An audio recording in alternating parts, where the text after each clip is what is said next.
अस्सलाम वालेकुम दोस्तों, उम्मीद आप खैरियत से होंगे। दोस्तों, क्या आप जानते हैं कि स्ट्रेस में और डायबिटीज में ये कितना गहरा रिलेशन होता है? नहीं जानते हैं? चलें, कोई बात नहीं। आज मैं आपको बताऊंगा कि इन दोनों के दरमियान कितना गहरा रिलेशन होता है। दोस्तों, साइंस ने इस चीज को साबित किया है कि यूं ही आपकी बॉडी जो है इमोशनल या फिजिकल स्ट्रेस के अंदर आती है, तो हमारे ब्लड में जो ग्लूकोज के लेवल जो होते हैं वो बढ़ जाते हैं। ये क्यों बढ़ते हैं, ये मैं आज आपको बहुत ही सादा लेकिन साइंटिफिक लैंग्वेज में समझाऊंगा। तो आपने आखिर तक मेरे साथ जुड़े रहना है। दोस्तों, यूं ही हमारी बॉडी होती है फाइट और फ्लाइट की कंडीशन में आती है। ये वो कंडीशन होती है जिसमें कि हमारी बॉडी के ऊपर जो है वो एकदम से स्ट्रेस आ जाता है। यानी कि या तो हमें बहुत ज्यादा गुस्सा आ जाता है और या हम जो है बहुत ज्यादा डर जाते हैं। इन दोनों कंडीशन में हमारी बॉडी के अंदर जो होता है वो एक मैसेज आता है हमारे अपना लिवर को कि जनाब आप फौरन से ग्लूकोज बनाएं।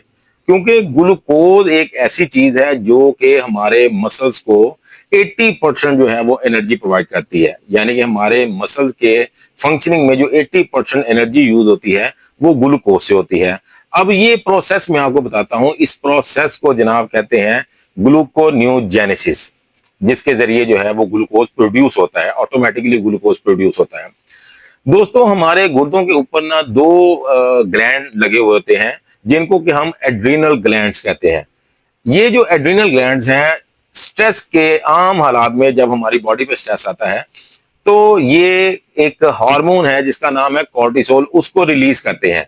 ये कॉर्टिसोल हार्मोन जो होता है इसको स्ट्रेस हार्मोन भी कहा जाता है और इसको स्टीरॉयड हार्मोन भी कहा जाता है।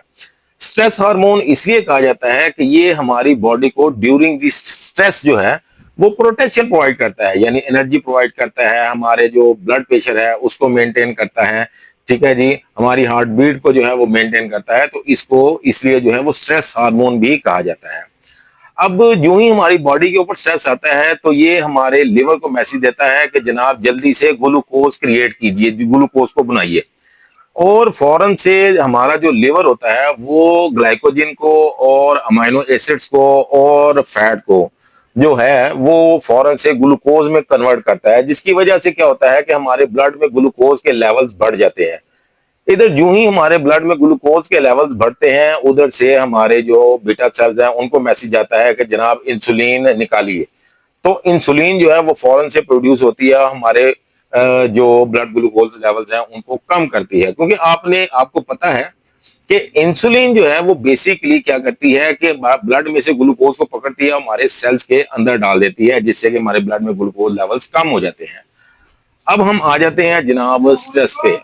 तो जब कंटिन्यूस हमारी बॉडी जो होती है वो एक स्ट्रेस के मोड में रहती है तो जनाब ये जो ग्लूकोन्यूजेनेसिस का प्रोसेस होता है ये चलता रहता है।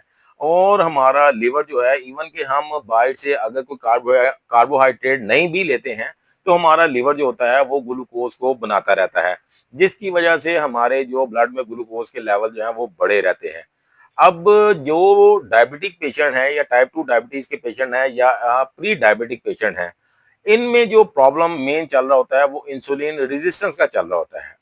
अब जब इनमें स्ट्रेस की वजह से ब्लड ग्लूकोज लेवल बढ़े रहते हैं तो उधर से इनके जो जिस्म में इंसुलिन के लेवल जो होते हैं वो भी बढ़े रहते हैं, जिसकी वजह से क्या होता है कि जनाब जो इंसुलिन के बढ़े हुए लेवल हैं वो ग्लूकोज को जो होता है वो सेल्स के अंदर नहीं डाल पाते हैं। और फिर उसका नेगेटिव इफेक्ट क्या आता है कि दूसरा जो प्रोसेस होता है इंसुलिन का वो शुरू हो जाता है। वो इंसुलिन जो है वो उस ग्लूकोज को, एक्सेसिव ग्लूकोज को पकड़ के फैट में कन्वर्ट करना शुरू कर देती है। यानी कि हमारे जो ऑर्गन्स हैं उनके इर्द गिर्द फैट जमा होना शुरू हो जाती है, हमारी बेली फैट बनना शुरू हो जाती है और जिसकी वजह से जो होता है हम मोटापे का शिकार होते हैं। तो ये दूसरा नेगेटिव इफेक्ट शुरू हो जाता है। तीसरा ये होता है कि मुसलसल इंसुलिन बनते रहने की वजह से हमारे बीटा सेल एग्जॉस्ट होना शुरू हो जाते हैं और कुछ अर्से के बाद 2 4 5 साल के बाद जो है आप परमानेंट टाइप 2 डायबिटीज के पेशेंट बन जाते हैं। तो ये दो नेगेटिव इफेक्ट आ गए। इसके बाद तीसरा सबसे बड़ा नेगेटिव इफेक्ट ये आता है कि मुसलसल आपको जो है वो क्रेविंग का शिकार रहते हैं। आपने अमूमन देखा होगा कि जब कोई शख्स स्ट्रेस में होता है तो वो ज्यादा खाना शुरू कर देता है या उसको मीठे की तलब जो आती है वो बढ़ जाती है।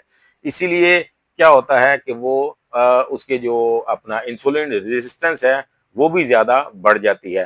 तो ये जो कॉर्टिसोल है इसका एक और भी जो काम होता है वो ये होता है, एक तो ये लिवर से ग्लूकोज प्रोड्यूस करवाता है, दूसरा ये इंसुलिन के काम को भी जो होता है वो इनहिबिट करता है, रोकता है।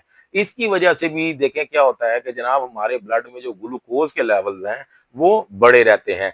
तो जो डायबिटिक पेशेंट, टाइप 2 डायबिटीज के पेशेंट हैं या इंसुलिन रेजिस्टेंस के पेशेंट हैं, वो फर्दर जो हैं वो स्ट्रेस की वजह से मसाइल का शिकार हो जाते हैं, जिनमें के उनके कार्डिक प्रॉब्लम स्टार्ट हो जाते हैं, जिनमें के उनको डायबिटिक न्यूरोपैथी स्टार्ट हो जाती है, जिसकी वजह से उनको जो है वो परमानेंट टाइप 2 डायबिटीज डेवलप हो जाती है।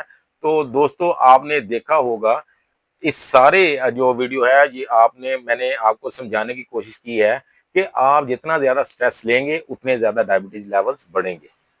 तो अगर आप अपने डायबिटीज़ लेवल्स को कम करना चाहते हैं तो आपको कुछ काम करने होंगे। एक तो लाइफ़स्टाइल चेंज करना होगा, दूसरा आपको जो है 6 से 8 घंटे की परमानेंट स्लीप लेनी होगी और सातवां जो है मेडिटेशन यानी इबादत की तरफ जाना होगा। अगर ये मेरी वीडियो आपको अच्छी लगे तो अपने दोस्तों के साथ ज़रूर शेयर कीजिएगा और मेरे चैनल को ज़रूर सब्सक्राइब कीजिएगा। नेक्स्ट वीडियो के लिए मुझे इजाज़त दीजिए। अल्लाह हाफ़िज़।